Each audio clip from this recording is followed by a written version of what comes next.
Hello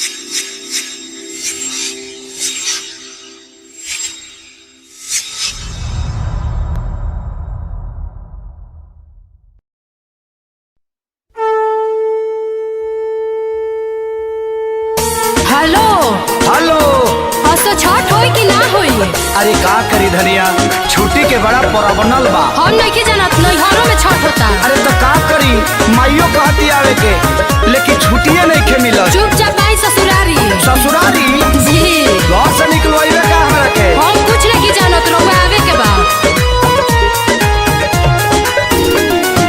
ढेर दिन भइल नइखे शादी कइला ए प्यारी। अच्छा? जनी जी दिया के तू बोलावा ससुरारी। हानो ए हो का ढेर दिन भइल नइखे शादी कइला ए प्यारी।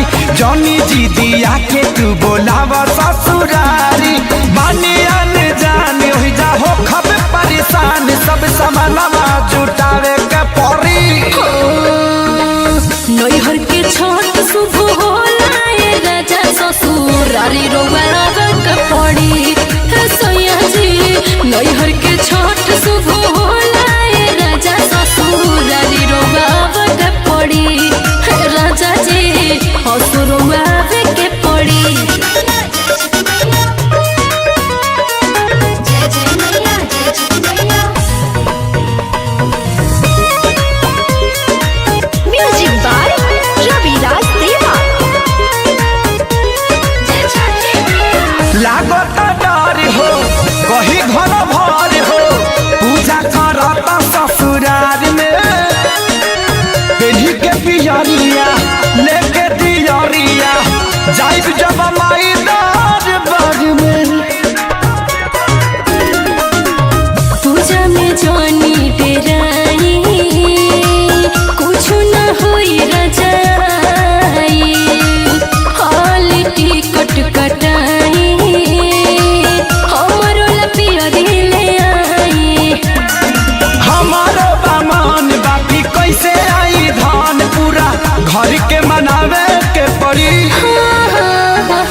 नैहर के छठ शुभ होला ए राजा ससुरारी, रउआ आवे के पड़ी।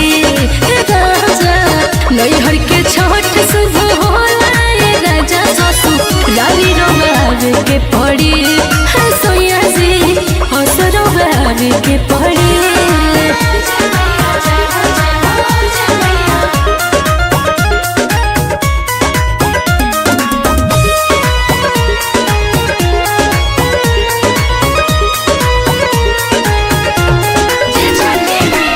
हो खजानी दुखिया कोसी खाती उखिया, धनिया मंगोई बजरिया से।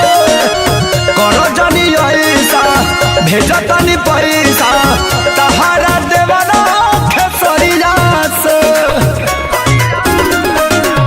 पहिला छठ कैसे करी, रउआ बिन खुशी कैसे भरी। पैसा न बाटे अर्जेंट जी, रउआ हो जाई परजेंट जी। अरे विवेक अखिलेश शुभम संजय के डरेस की नहावे के पड़ी। नैहर के छठ शुभ होला ए राजा ससुरारी, रउआ आवे के पड़ी। हे सैया जी नैहर के छठ शुभ होला ए राजा ससुरारी, रउआ आवे के पड़ी। हे राजा जी हसुरउआ आवे के पड़ी।